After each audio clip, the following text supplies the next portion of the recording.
So thanks everybody for joining. So you make sure you're in the right place. This is the fourth in a series of NEXUS Gains talk. You've probably figured out by now the focus of this one is towards an integrated water storage diagnostic. I am Jonathan Lautzy. I'm a research group leader from the International Water Management Institute.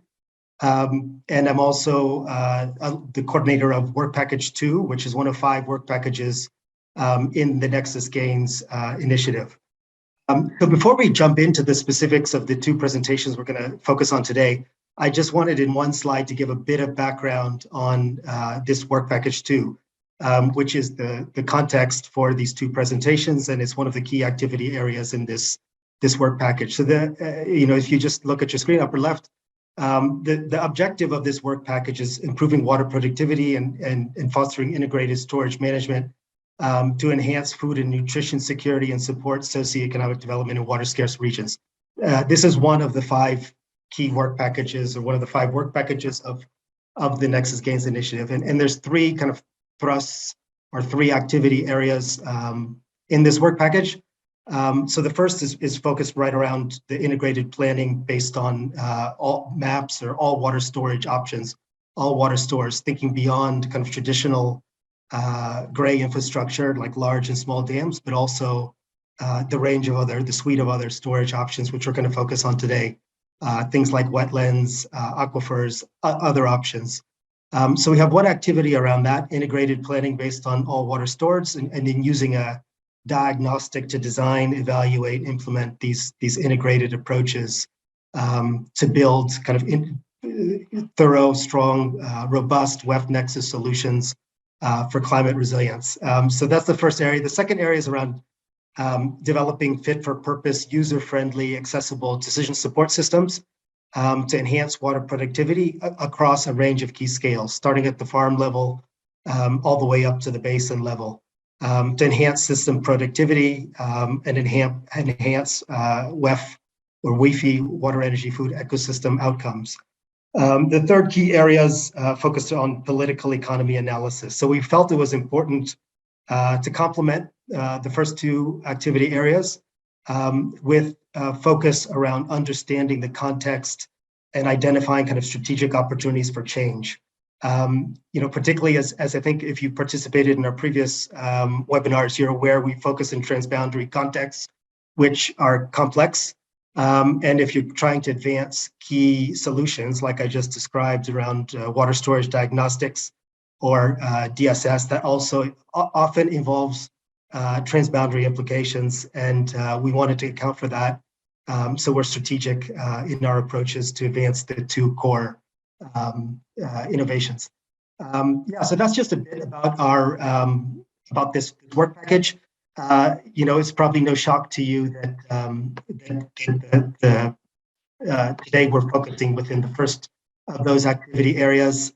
And it's also interesting for me. I mean, so a lot of the work we're going to present today was actually undertaken just before the launch of NEXUS Gains, and it was utilized to inform the approach in this activity area of NEXUS Gains.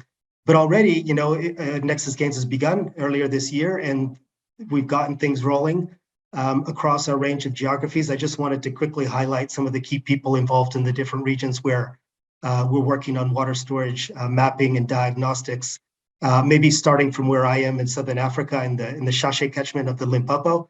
Guillermo Ibrahim and Ben Yikadzino are leading things there on storage mapping and diagnostic.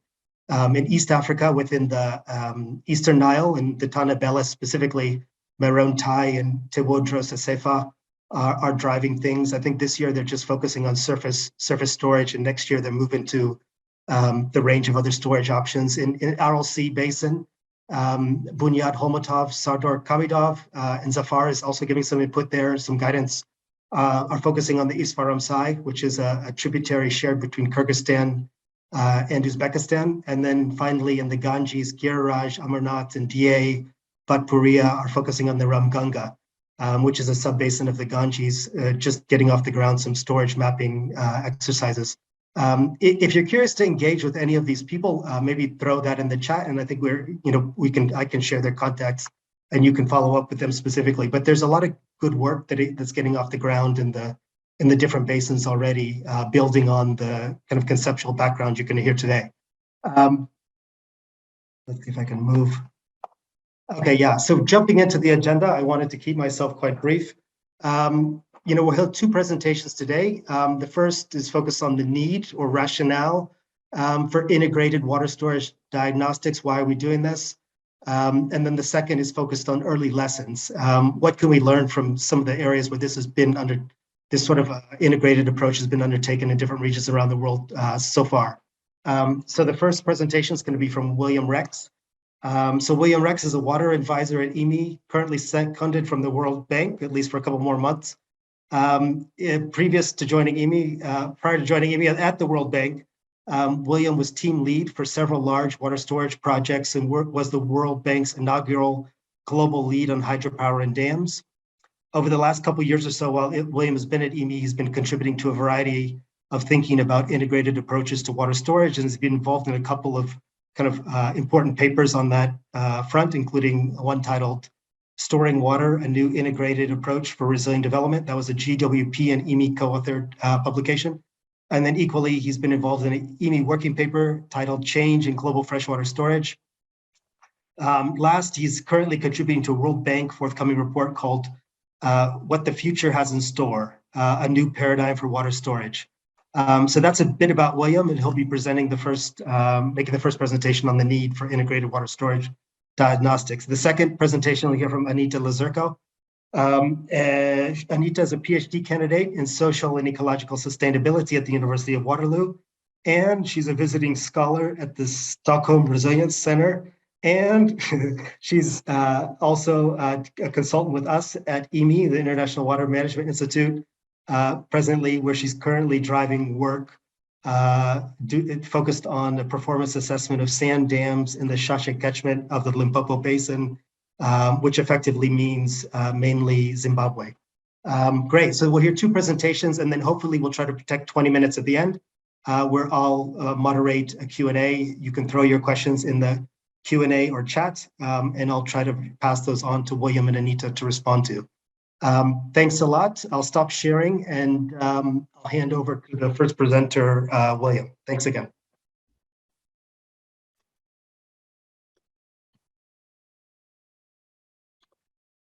Thanks, Jonathan. So I'm going to get right into it. And as Jonathan said, I'm going to be talking about why are we doing this, what's the need here. And I'm going to start with this chart, which is from a recent IMI working paper. And the first thing to say is obviously that water storage takes a variety of forms, and most of it is natural, and really only a very little amount of freshwater storage is built. And before I get into defining what we mean by operational freshwater storage, I think the broader point, obviously, is that if we took a real global perspective, roughly half of global freshwater is stored in the ice sheets in Greenland and the Antarctic. And of course, for all practical purposes, that's not particularly useful for modern uses, for much of the global environment, for growing rice in Bangladesh or maize in Kenya or whatever it happens to be. And so what we did in this working paper was to really try and look at the global literature and start to narrow down which parts of freshwater storage could we consider to be operationally useful for sort of humans and for their immediate environment. And when we narrow it this way, I think it still shows quite a startling picture for people who are traditionally thinking about dams when they're thinking about freshwater storage. Of course, what this is showing is roughly 60% of it is in groundwater, lakes, another 12%, mountain glaciers, which is obviously only relevant for some parts of the world, about 18%, and we come right down to large and small dams and reservoirs, paddy fields, etc., which make up somewhat less than 2% of the total relevant storage for all of us. So I think that's the first point I wanted to make. It comes in many forms, and it's certainly not just about dams. Then a second chart from this paper, so talking about what are the estimated changes in freshwater storage over roughly the last 50 years. And what we see is in some ways a very predictable pattern. So some significant declines in natural storage on the left, obviously that's got the ice sheets included, and we all know why that's happening. We know why glaciers are starting to disappear, but the groundwater story obviously is also somewhat specific to a few areas of the world with significant overpumping, the destruction of wetlands and so forth. And all of that brought together, yes, there's been a significant increase in large dams over the last 50 years, primarily during, let's say, the first 30 or so of those. But that in no way makes up to the sorts of volumes that would be required to counteract losses of natural storage. So a rough number that we put together for this paper that Matthew laid was roughly 27,000 billion cubic meters of freshwater storage loss over the last 50 years. Now, why does that matter? And to put it in an even broader context, because it's not just, storage is not simply a supply side issue of what there is, it's also about what we need. And if we think about that, I mean, first, one big mega trend over the last 50 years is the one that I just documented in the previous slide. So primarily because of environmental degradation, we're seeing this significant loss in freshwater storage. And even, I mean, the other point about large dams is even for large dams, significant numbers of them are also losing large amounts of storage volume, primarily through sedimentation, which is another form of environmental degradation. But it's not just that story, it's obviously about growth. So over the same period, global population roughly doubled, water intensity of food systems has increased in some places. A variety of other industrial processes mean that demand is going up.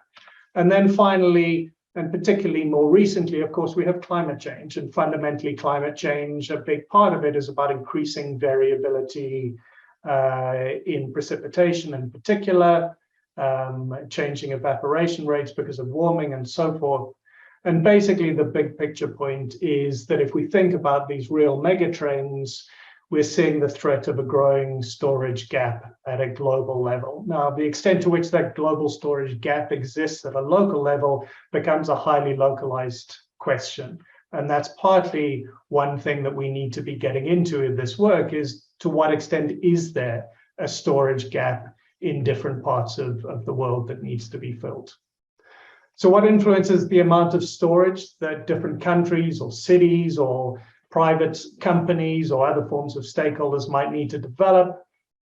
This is from the GWP and joint paper we did about almost 2 years ago now.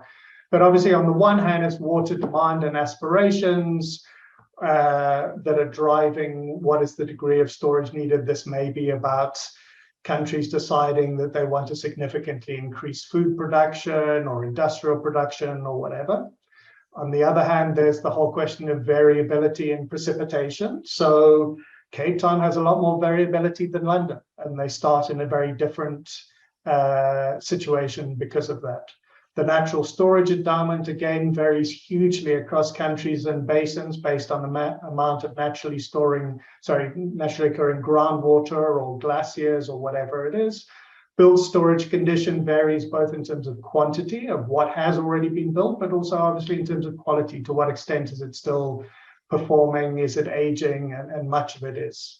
And then finally, of course, there's the issue of vulnerability and risk, and particularly to floods and droughts, but more broadly. And here, this is not just a hydrological concept, it's obviously an economic concept as well. So, you could have an area in a basin where you need very little flood protection because there's very little of value there. But if you went out and you built a microprocessor industry there, a few years later, you would have very significant needs to try and ensure that there are not floods and droughts, given the amount of capital and other investment that exists there. So what do we mean by the freshwater storage gap?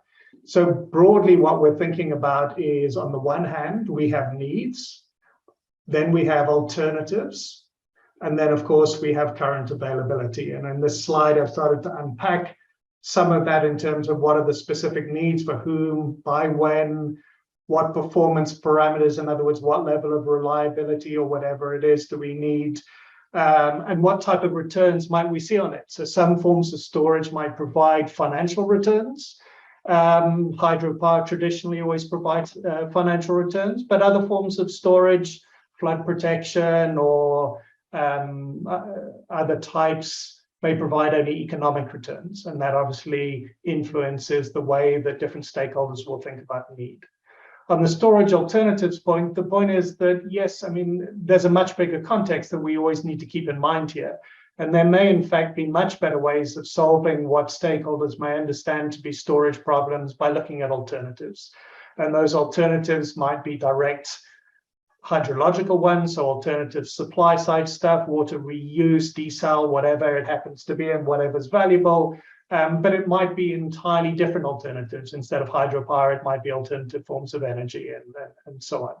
And then finally, on availability, what's critical is to recognize that we're talking about what we already have and what condition, how do we protect it, given that we're losing it, who are they currently serving with what performance parameters and so on. And then, as I note broadly at the bottom, these types of questions need to be seen in a long-term perspective. So some of these, both needs and solutions, can be decadal in the amount of time that it takes to both protect or manage natural storage or build storage or whatever.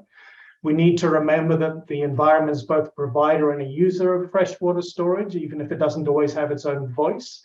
And as I mentioned, in relation to alternatives, we need to be thinking about this not only in relation to storage, but also as part of a broader IWRM type picture, without dragging ourselves down into endless debates.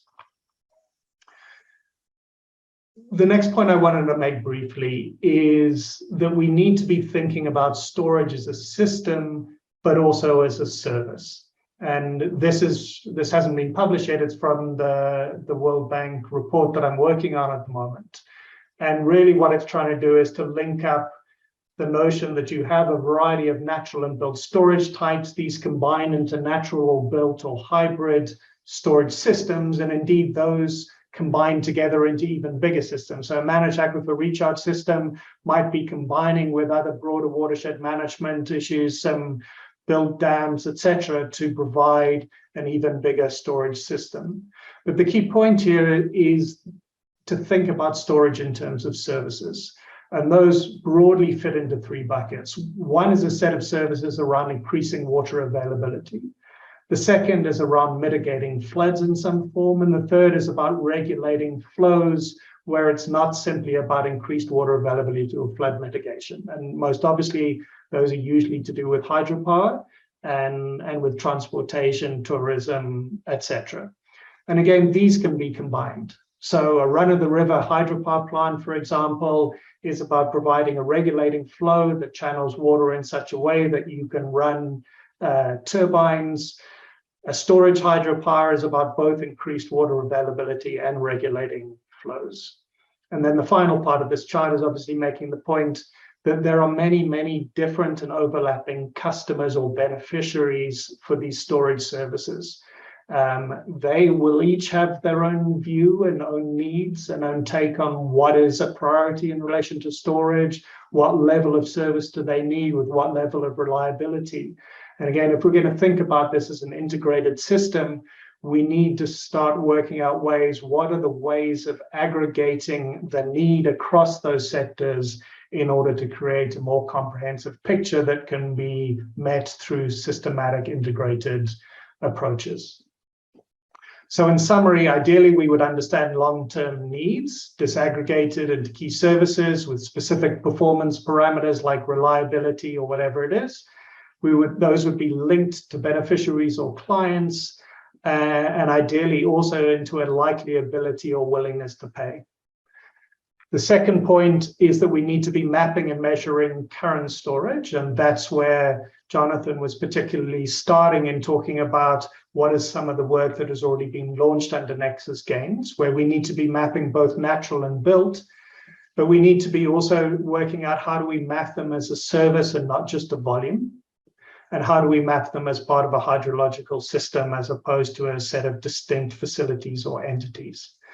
And then finally, as we move from there, we start to move into these questions of how do we identify and model potential options for filling the storage gap and what I've said here is a strategic pre-feasibility perspective. In other words, in a way that is upstream enough for decision makers to be thinking strategically about their options rather than prematurely committing to new infrastructure or whatever it is before they have a chance to look into alternative system services, etc.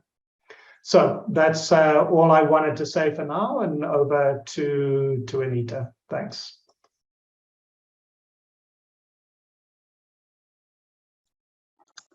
Hello, everyone. Just give me 1 second to share my screen. Excellent. Okay, so Jonathan introduced me, but I'll just say again, my name is Anita Lazurko, and I did some of this work as a consultant with EME while I'm also working on my PhD. Today I'll present to you early lessons for a systematic water storage diagnostic approach. So like Jonathan said, this kind of preceded some of this work explicitly on water storage for NEXUS gains, but hopefully informed it or can offer some insight in some way. So just very briefly, I'll talk about the rationale for this work that we did, the objective behind it and key themes, and then go through some of the results before offering some broader considerations for the development of a systematic water storage diagnostic approach. A bit of a tongue twister. Okay, so William just went through the rationale in detail. I'll just very briefly say, as we know, water security around the world is under threat, and current and future risks to that water security demands greater attention to water storage, which obviously we know helps buffer water availability over space and time. And this idea of a systematic water storage diagnostic approach can help mitigate the impacts of things like climate change and identify and leverage synergies across these water systems. And this requires both proactive planning of both storage supply via the full suite of storage options that Jonathan and William just went through, and a rigorous understanding of the spatial and temporal variability of storage needs and stated demands. And so the objective of this work that I did was to do quite a quick and preliminary scan of the existing resources and examples that are out there of aspects of systematic water storage diagnostic approach to inform the development of one. So acknowledging that I think we can agree that there are very few places in the world that are doing exactly what we're talking about here, but there you can draw from elements of different cases all over the world to learn something hopefully useful. And so, as was stated, there are a lot of different storage types and different graphics to describe them. The approach that I took was to focus on 5 different types: soil moisture, natural wetlands, aquifers, tanks and ponds, and reservoirs.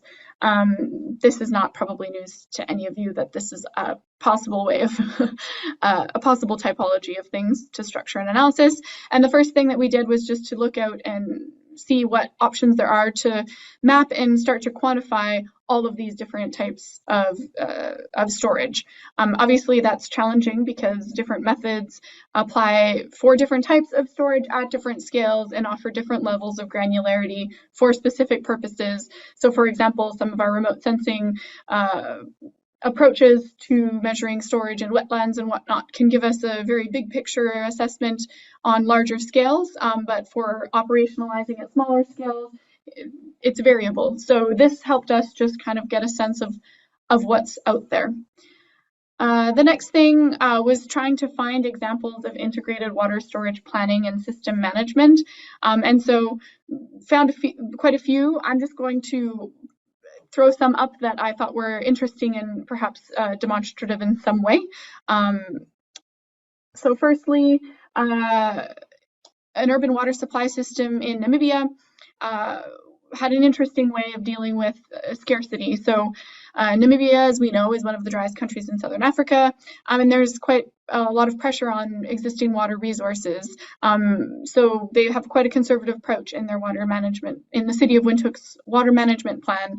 And just a very quick example is that within they have a set of indicators that help city council determine what to do in the dry season, and they call these supply situation indicators, ranging from normal to water alert to water scarce to severe scarcity and to water crisis. And then they change the ratio of aquifer versus reservoir storage based on these indicators. And I don't think this is uncommon, but I think in a place like Namibia, it's noteworthy that this is directly informing the way that city council responds to crisis.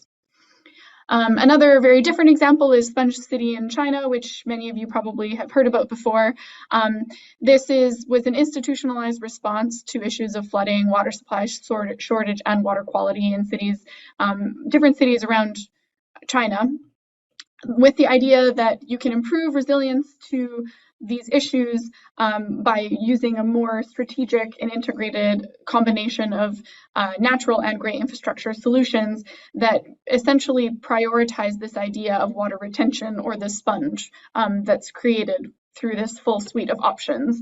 And so they've obviously got these examples, which you can see depicted here from Wuhan, I believe, but also a whole set of governance tools that structure the process of assessing the need for different types of retention options, implementing them, and then governing them over the long term. And obviously these kind of things are, in particular, the governance is context specific, but we can learn interesting things about how this has been done. Another kind of cool example is from Peru, where I'm sure many of you have heard about all their efforts to increase natural infrastructure investment. So we know Lima experiences pretty significant water stress, and they source their water from a few different rivers flowing through the Andes, and their public water utilities are trying to use this natural infrastructure to improve the upstream catchment and secure more water storage for drier season flows. And so they did an interesting thing where they restored a centuries-old infiltration system in the highlands, which essentially diverts headwaters into the mountain slopes and into natural springs to try to spread out flow and absorb it into the upstream rather than letting it flow downstream and away. And in addition to that, as an interesting approach to restore an ancient system, just the way that they've been allocating water user fees directly to this kind of initiative is a lesson, I think, for kind of taking this stuff seriously and putting investment there. Another interesting example from Arizona in the US, where they, in the 70s, built a large aqueduct that conveys Colorado River water into the central and southern parts of Arizona. And they set up an Arizona Water Banking Authority, which is responsible for long-term storage of different portions of the water and the annual water entitlements coming from this Colorado River that go unused during wet years. So obviously everybody has a certain amount that they have, but during a wet year, there's water that's not used. And that banked or unused water counts as a long-term storage credit. So utilities, so under dry conditions, utilities whose water supply through this aqueduct is diminished under dry conditions are given these long-term storage credits. And essentially, this represents some sort of integrated form of storage over space, different water storage options, and time, where people can choose to avoid using their storage credits now to save options for themselves or others later. I hope that was clear, but if not, there's some interesting legal papers written about this approach. And one of the last things I did was look for examples of integrated water storage modeling. I know there are a lot of modelers in the room, so you may have other examples I didn't get to, but just a couple. The Central Valley Hydrological Model in California links surface and groundwater flow through a pretty detailed three-dimensional simulation. And it's used, it was produced by the USGS in order to project water supply and demand scenarios and dynamic aquifer storage. So it's not just looking at storage specifically, storage is part of this dynamic system. And it helps predict potential competition between different water users, inform decisions about surface groundwater conjunctive water use, land use, and climate adaptation initiatives. And there are a bunch of kind of combined models within that larger hydrological model. That's interesting. And of course, there are a lot of studies out there that are not necessarily integrated into the water management system, but reflect this kind of integrated storage approach. And this is one of them. And so they used the water world model's realized flood mitigation metric to try to look at the flood mitigation attributes of natural infrastructure. And so essentially they were trying to quantify different forms of water storage, spatial assessment of it, and applied it in Bogota and London. And it's kind of an interesting study. And there are a lot more of these examples to choose from, but I think it's, like I said before, this systematic water storage diagnostic approach has a lot of potential and has to draw a lot of disparate things that we already know together. And so these examples from around the world can start helping us do so. And so from that, in no particular order, there were a few kind of conclusions from looking at all of these examples that can be considered for a systematic water storage diagnostic approach. So of course, this is essentially the rationale. Many regions that need an integrated approach due to worsening water insecurity face limited resource availability. So obviously setting something up like this is challenging, but also necessary, and yet difficult to get everything together in more resource constrained contexts. As was expected, no single mapping or quantification method is ideal for all types of water storage at all spatial and temporal scales. And so that choice of what we're going to map and quantify and how really depends on what the exercise is for, what kind of data you have available, technical and institutional capacity and resource availability. So it's not just about what's ideal technically, it's also about the context. There are also a range of tools available to start trying to diagnose and integrate storage options, and obviously the choice of those tools is also context specific. Integrating information across these different mapping and quantification types and these different models into some sort of management system is really complex, and also depends on the different information required for different purposes. I have a bit of a repetition there where I'm essentially saying local context matters. And I think the Arizona Banking Water Authority example, among a few others, shows also that preferential use of different supply options can also be a form of water storage if done strategically, which I think is something to consider. And of course, as all of you know, if you're modelers or doing any of this work, limited data is and always will be a challenge. And so we had some discussions around, okay, yes, it always will be a challenge. So how do we move forward without viewing that as the limiting factor at all times and work with the data that we do have to start bringing this stuff forward?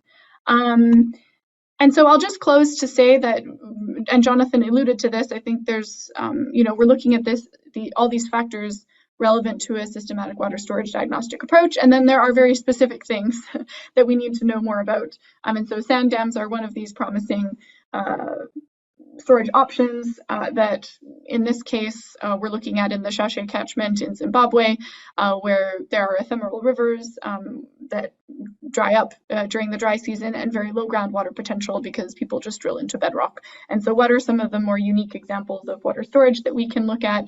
Sand dams has some potential, and so we've been doing this resilience assessment as kind of a follow-on from some of these lessons amongst all the other things that are happening in NEXUS gains. So I will stop there and just thank you all for listening and thank Jonathan for inviting me to speak to you today. And I'll hand it back to Jonathan. Yeah, thanks, William and Anita, for covering the whys, why we're doing this, why we need storage. I mean, William highlighted this growing storage gap of 27 billion cubic meters, which is a pretty powerful rationale for why we need more storage, and probably we need to think about doing it better through integrated storage. And then Anita ran through a range of examples, which were quite interesting for integrating different storage types in a constructive way in a particular location. Yeah, and it was interesting, Anita, to see your key considerations there. I'll say already some of those are filtering through into NEXUS gains. I mean, there's no single mapping method. I mean, the need to draw on a range of methods to apply in a specific context. Without a doubt, as we've undertaken our work this year in 4 different regions, we've created like a toolkit of methods, and then we've drawn on that toolkit as makes sense in particular regions. So we've kind of stopped short of being prescriptive in applying a uniform approach for kind of assessing storage. So it's interesting you were catching that already, 6 or 9 months ago when you were doing this work. Yeah, I also wanted to just quickly flag, Anita alluded to this example of sand dams in the Shasha catchment in mainly in Zimbabwe, but also Botswana. So in addition to kind of the conventional storage mapping and diagnostic approach that we're undertaking as part of NEXUS Gains, there's two related activities which will further inform that work and kind of expand the range of options that can feed into different storage approaches. So one is the work that Anita is driving in partnership with an NGO called Debane Trust in Shasha catchment. And then the other one is driven by Paul Pavelik and Faiz Alam in the Ganges, focused on UTFI, which stands for Underground Taming of the Flood for Agriculture, which is another innovative approach that they're trying to better understand the impacts and potential of that can filter into kind of a integrated storage approach there. Yeah, those are a couple of comments I wanted to make from my side. Maybe before I start picking from these Q&As, Anita and William, maybe if I just throw one question your way, Anita. I mean, there were a very interesting set of 6-ish examples from Windhoek, Sponge City, China, from Lima, Central Valley, California, Arizona, and probably a couple more I'm forgetting. It might be just interesting, how exhaustive was this? Are these kind of just illustrative examples, and there's potentially a whole wealth more sitting out there that can be grabbed? Or did you have to search pretty hard and you're not that confident that you would have found many more? If you could give us a sense how abundant these examples are. Thanks. Oh, thanks, Jonathan. Yeah, I mean, it's a good question. I think that there's probably definitely some more examples out there. I think it's not super common for systems to be framed solely around water storage. So just finding, this was a desktop search. So finding the right keywords and the right stuff that was actually documented and uploaded somewhere in a journal paper or in a report or something was not easy. And so, yeah, I think there are probably others out there. There's more in the report that I wrote than I presented today, for sure. But I think that, we had discussions about where are these things happening. And if I were to say, if I'm to say it's not fully exhaustive and I were to say, okay, so what, then I would point to some of the places that have dealt with significant water scarcity already and have been kind of forced to start adopting some of these principles just by nature of the challenges that they were facing. So some good examples in, Israel, for example, other places in the southern and southwestern US, and that kind of stuff. So yeah. Okay, tried great. to get some good coverage, but it's not everything. All right, great. I want to throw a question William's direction. So I see William's answering, but he hasn't answered this one. So there's one, William, about where the virtual water trade fits in this systematic water storage diagnostic, or Anas used the word chain.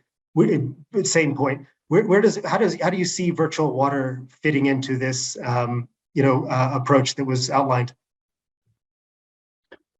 So I would see it primarily fitting into, if you think about it in storage gap terms, it's primarily about the alternatives. Okay, so the sort of virtual water can either be, and so if we start by thinking about it again, primarily in terms of water availability services as opposed to flood mitigation or whatever. As I think everybody knows, virtual water is both an opportunity and a problem. So for a country that is struggling, for example, to produce enough certain forms of food because of water availability, I mean, it could invest in storage in an attempt to address some of that, or it could import the food. Which is where the virtual water comes in, and vice versa as well. I mean, I always use the example of Somalia, which is, obviously one of the more water scarce countries on earth, but one of its major exports is livestock. and putting aside how much of that actually comes from Ethiopia or Somalia, I mean, it is an issue. And I think, which is why I sort of made the broader point about, look, I think it makes sense to try and attack the storage gap in the context of, in a broader context of integrated water resource management, for that sort of reason. But obviously, you know, we're talking about physical water stores and services at the end of the day, not virtual ones, but virtual ones are highly relevant to the alternatives question. And I think maybe just to add to that, to pick up this question of, you know, someone mentioned this phrase of not letting the perfect be the enemy of the good.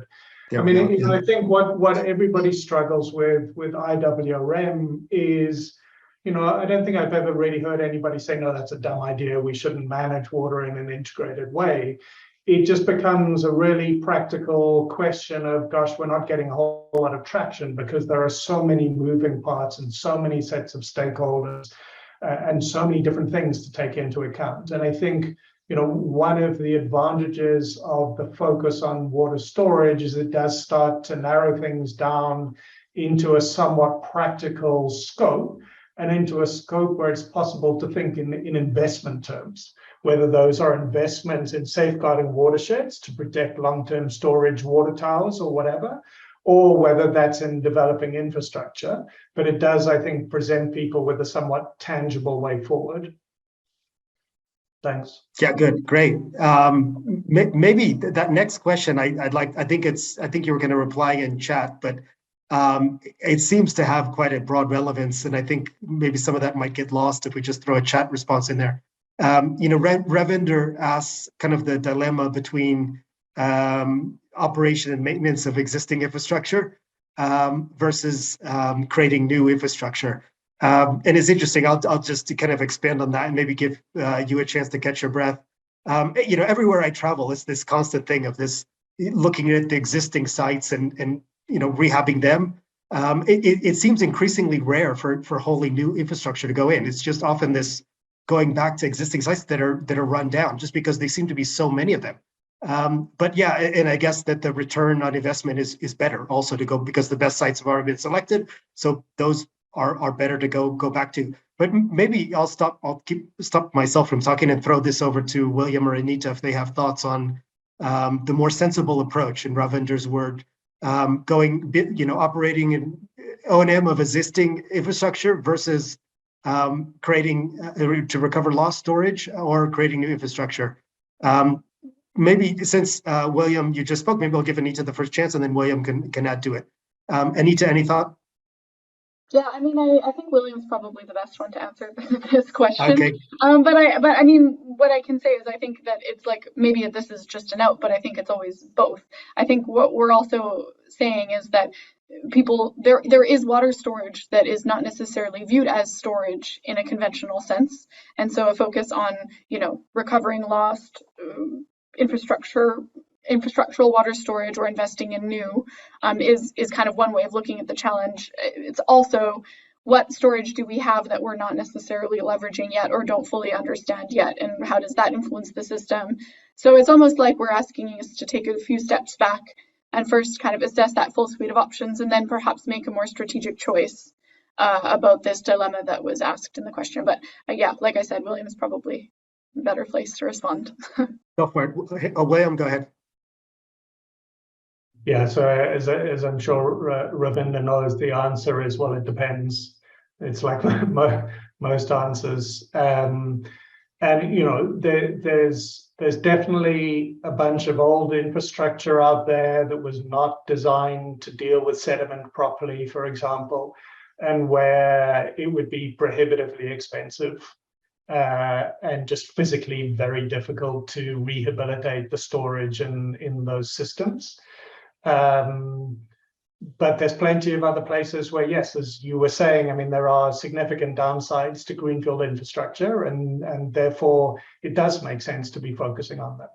And I think it's worth also breaking apart, and in the sort of World Bank's forthcoming report on storage, it does this quite deliberately, is breaking apart the notion of rehabilitation, which is trying to return something to its original design state, versus reoperating something which may involve rehabilitation as well, but you may, for example, be deciding that you're going to start using build storage like a hydropower dam much more deliberately for flood management or for urban water supply or whatever also.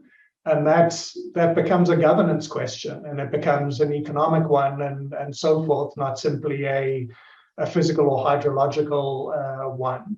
And then, of course, there's also really the sort of fundamental repurposing of things. So basically saying, okay, in a world today, this is something that we want to, it's a bit like the water allocation question. I mean, ultimately, if you have a fixed amount of storage and that you can use it for different purposes, are you using it for the purposes for which it makes its greatest contribution? And I think all of those are important, perfectly legitimate questions to be putting on the table, either in parallel with or before you start to talk about building new stuff. But, as to, I don't think that there is a universal answer to one is better than the other. It's always going to be context specific. But I do see in the industry, including in the dam building industry, there is so much more awareness of these kind of issues and the sedimentation issues in particular than there was maybe 50 years ago. Yeah, great. And one of the sand dam work that Anita is driving and I'm involved in loosely, one of the things we looked at, she was, I think, highlighting the interlinkages between natural and built storage. So sand dam gray infrastructure is built on green infrastructure in a way. So there's kind of areas that are traditionally utilized for groundwater abstraction, although GIRMA would not call it groundwater, but abstracting water from the ground. So they just kind of build on that through new infrastructure. So I think Anita was trying to underline that's another angle. It was a question from Mark Dubois, which was partially responded to, and then there's a question from GIRMA, which has not been responded to, and I think the two kind of have a nice relation. So I think Mark Dubois used the word need, and it was interesting in the 10 or 15 minutes before this webinar got launched, William and I were having an interesting debate on the difference between need and demand. And I'm not going to answer the difference here or provide the response to what the difference is, but I'll throw it up for discussion. Because I think Mark Dubois in his question used the word need, and then GIRMA uses storage minus demand, refers to demand. Can I ask if either William or Anita would want to pick up on either of those two questions? And I think in particular, Mark Dubois referred to need as our environmental needs incorporated. And then GIRMA does not specifically refer to environmental needs, but just basically how this storage gap is calculated, kind of the methods behind it. And is it storage minus demand, which then begs the question, what exactly is demand? So I'll stop there. Maybe William or Anita, would you like to pick up on those combination of questions?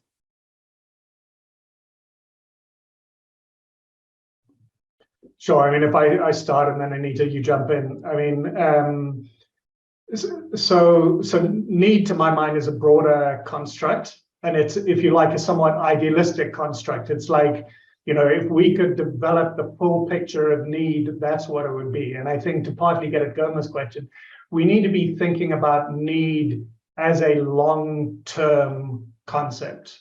So sort of 50, 100-year need, to my mind, is the appropriate way of thinking about it. And indeed, a lot of dysfunction in the dam building sector, for example, stems from not thinking over such really long timeframes. Okay, that's one point.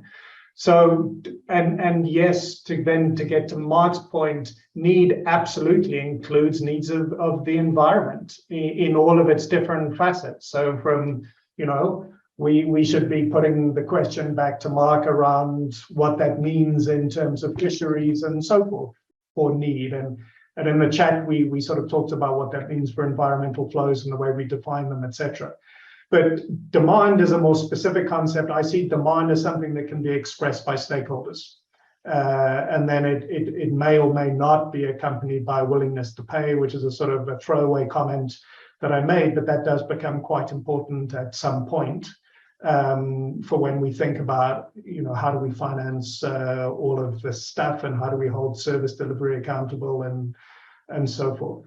But then just finally, to complete the thought on Goma's question, so as I think I had in the presentation, the storage gap is about long-term need in total, minus alternatives, minus current availability, if you wanted to put it in equation terms.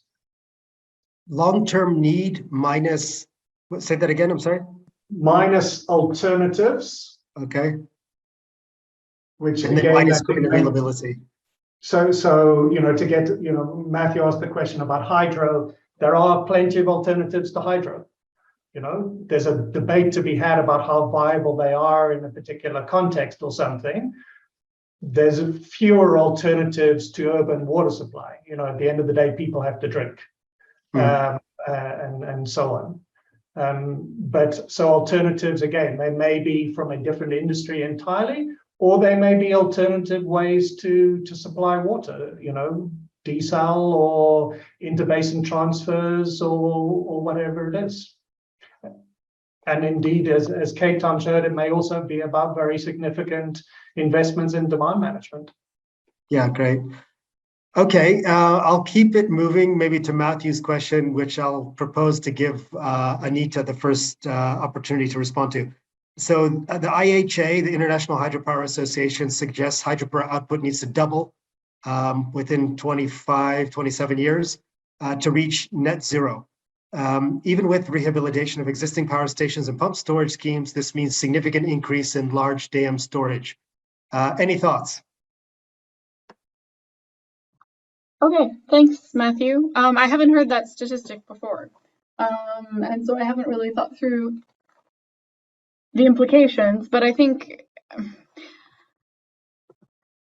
yeah, I would be interested to know what William has to say about this as well. But I think it's interesting because it connects to what he was just talking about on the idea of storage need, and what kind of, the way I would interpret that kind of 50 to 100-year time horizon of aspirational, what kind of storage do we need, is what storage do we need in order for people to live a good life the way that they would define that good life, for society to evolve, the economy to evolve, to deal with all these environmental changes that we're facing, including climate change. And so that would be kind of part of that big picture discussion about storage need. And it's just interesting that then that environmental change that's creating a storage need is also demanding a specific type of energy that also has implications for storage. So it becomes this kind of bit of a mind-twisting, complex issue. But yeah, I haven't heard that statistic before in which it yeah. So I don't know what exactly that would look like on the ground. Claudia Ringler, I think, is responding to that. I think she has an interesting note. She says it sounds like a self-serving statistic proposed by a single organization. Yeah. I had that thought as well, but I didn't know enough to say it. But to be that bold. Yeah, fair enough. Yeah, okay, it's a valid point, I think, from Claudia, and it's always nice to look at whose statements come from. And it sounds punchy, it's a nice soundbite, but it'd be interesting to unpack it and see the methods and wrestle with them. Yeah, okay, there's also a point here from an anonymous attendee, back to this debate on the difference between need and demand, that this person views it as needs are more of a basic inherent requirement. Demand is more of a production related, such as the demand from mining operation. So from my own perspective, I've seen a lot more on demands. I'm much more used to that demand, like water demand associated with a agricultural scheme or something like that. Needs, aside from things like basic human needs, it seems somewhat less straightforward, although ultimately maybe more important. So I think that's maybe an important avenue to investigate further. There was a question about, are these going to be accessed, or can we access the presentations? Answer is yes. We have a team who knows exactly how. I unfortunately don't know how those are going to be accessed, but I believe we can share those with you, or else you can feel free to write any of us, William, Anita, or myself, and we can share those with you. But I believe we have a production team that will make those available. We have about 3 minutes left. I can offer the final word, but maybe I'll just hand over to the presenters first off, if they want to offer any final thought in 30 seconds to a minute, very max, before we close. Maybe first, William, any concluding points?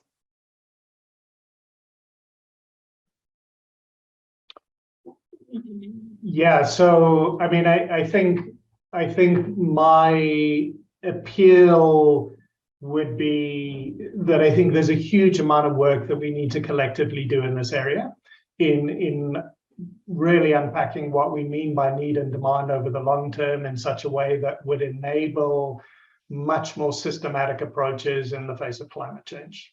I think there's a huge need to do more. And it's great that a number of people are interested and want to do more. So I look forward to continuing to work on this, wearing different hats in the coming years. Great, thanks. Final word from Anita. Let me give her one chance. Sure, thanks. Yeah, and maybe I'll just say that I chose some of the examples that I chose to highlight not only kind of the operationalization of this idea, but also to say that there are natural systems, more kind of traditional and ancient systems that are also part of these suite of integrated hybrid gray natural infrastructure storage options. And that I think like as we move forward with this work, it's also good to try to continue to include those different perspectives, just to add another layer on top of all the other stuff that we were talking about. But yeah, I agree. Lots of work in this area to be done. So look forward to seeing that. Thanks. Great. Thanks, Anita. And I'll just pick up with my final word on something Anita said in terms of moving forward. So as I highlighted at the outset of this thing today, at the outset of this webinar, I mean, we are moving forward. And I pointed out some of the names of people that are involved in the different regions. We're open to partnership. We're open to collaboration. If you want to explore how to engage with us as we take things forward, I think that's great. The more, the merrier. And I hope we continue to disseminate some of our outputs as we're just getting things off the ground now, but over the next year or two, so we can put this stuff to use.